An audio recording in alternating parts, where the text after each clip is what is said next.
So this is our first LightSabre tutorial here. So it's just basic patterns. Uh, Nothing much here. We're not even going to touch a button here. We're just going to do some boot up patterns here. Then we'll start hooking up buttons. We'll start hooking up other things to it. But right now, all we want to do is when we turn it on, it just boots up a color. Okay, and we can change that later with like switches or something. So when you turn a switch one way, it turns up blue. When you turn the switch another way, it turns up green. Like a lot of options here. So let's take a look at the code.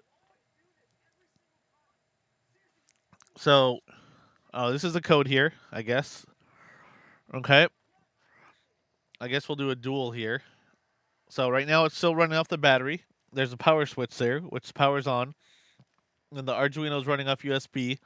The power is currently clipped from this whole circuit, from the Arduino. That way the power is isolated from the battery charging circuit. Okay. So let's uh let's look at our code here. So under setup, this just runs once, right? While it keeps running loop again and again. So inside setup, this is going to be our boot sequence, right? So let's try that here. So let's just turn the light on, but like LightSabre wise, right? So for int a equals 0, a is less than LED underscore count, semicolon, a plus plus. Start your parentheses, start your curly bracket, or your brace, whatever you want to call it. Okay, so let's just start turning these on one by one by one. Okay, so if you make sure you watched NeoPixel 100 series and the 110 series to understand all this stuff. We wrote these two subroutines in those called setPixel. If you didn't watch it, just hang out here and copy these two subroutines. Like pause the video, copy these because you'll need them, and then let's start writing and make sure you compile it, right? So I guess if I'm starting from the beginning, we've got the Adafruit NeoPixel library. Define the LED count as 87. Define the LED pin as 11. Create an object called strip using the Adafruit NeoPixel library that contains the LED count and the LED pin, LED data order, and data speed. Okay. Then under setup, we're doing a strip.begin, which changes it to an output and sets aside memory for everything.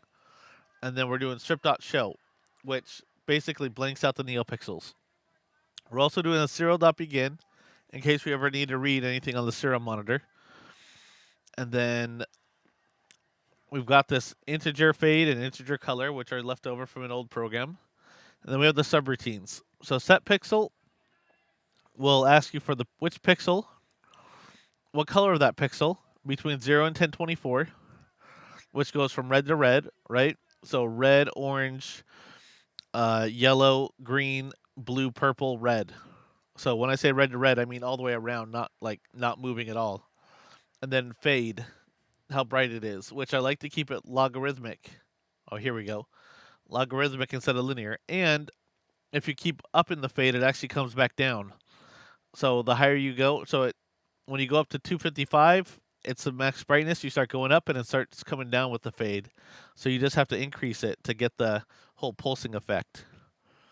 Okay, and then it actually sets the color for you here.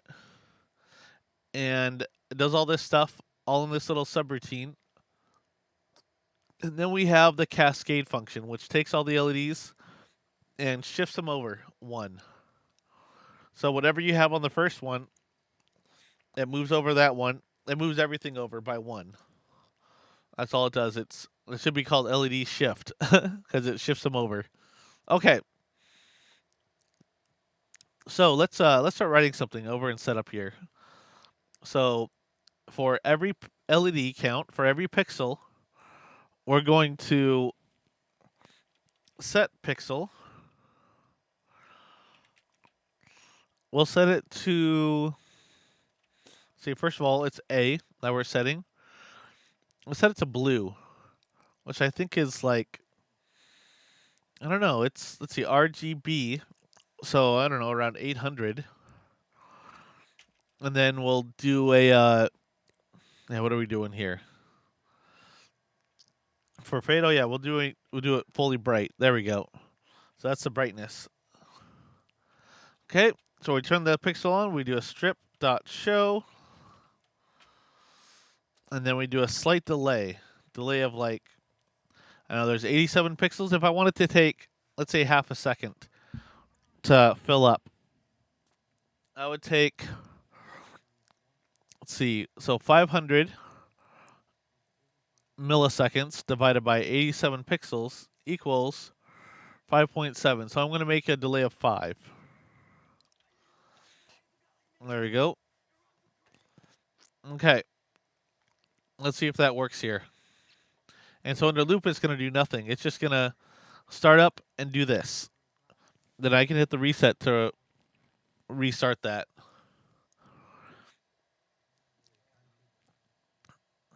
Well, there we go. It's pretty purple, though. So I'm going to change camera view here. Okay. Reset it. So that's what it looks like turning on. Okay, it's about the right speed, but it sure is the wrong color. So I'm going to do color of, I don't know, 700. I'll upload that.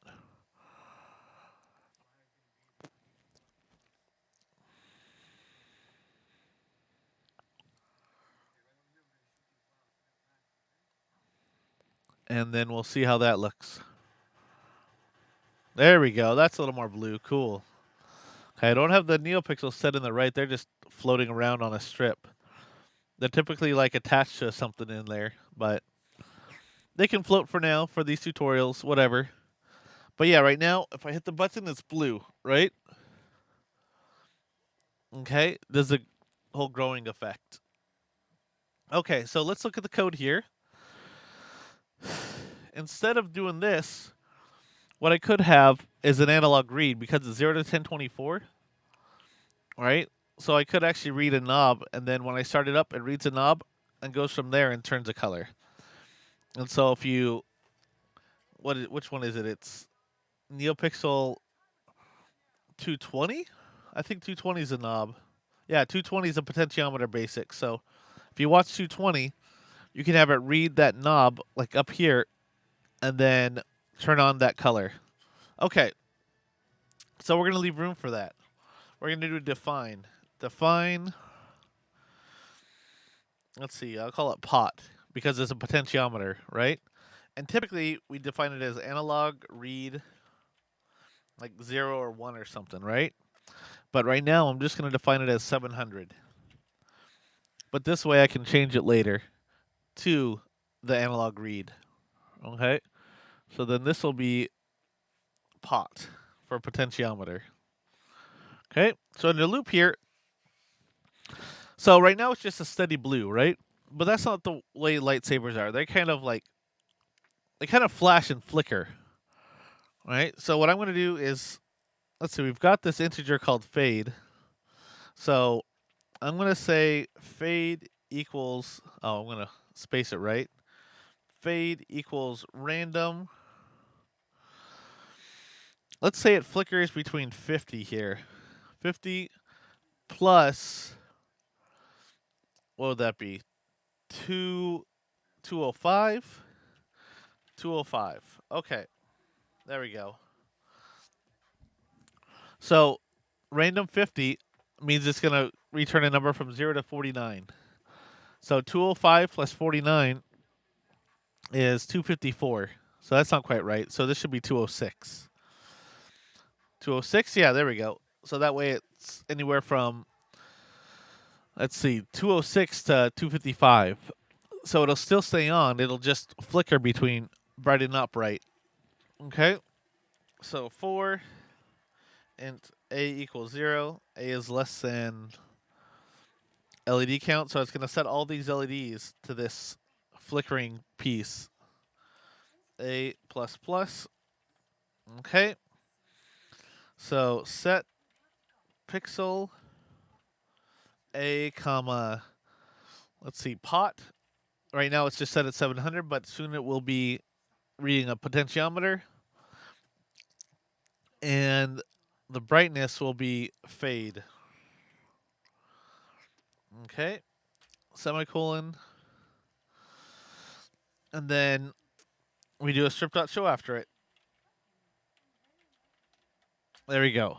Okay, so let's put a delay in here. We're going to do it lazy way right now. Delay of 40. That looks good. So it should have a flicker to it now. See, so I'm going to change the angle so we can watch it like actually grow. Okay, I wonder if we can change the focus to do a little better. Yeah, there we go. That's a little bit better. There we go. So it's got a slight flicker to it now. Cool. That's a lot of a flicker, actually. Maybe I'll delay like 120 or something. I'll try that. Not so much of. Well, that's actually. I don't know. I think if I were moving it around, that'd look fine. But I'll still change it. We'll see how it looks.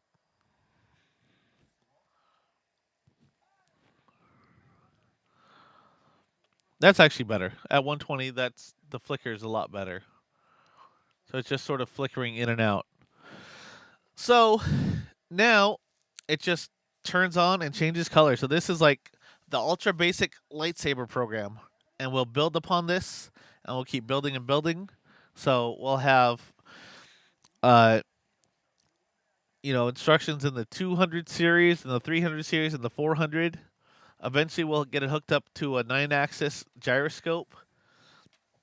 So it will like change colors, and depending on where you rotate it, it'll have different programs. So you hit a button and now it's all rainbow. Now it's different colors.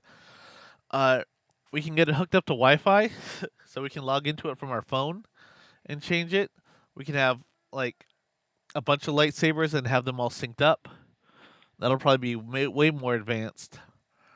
And so that way, from one controller, like as people are running the lightsabers around, they all change colors at the same time. They all pulse like either at the same time or in increments. So we're gonna do a ton of stuff with lightsabers, with longboards, with goggles, with all sorts of things. So there's more to come. Thanks for watching, guys.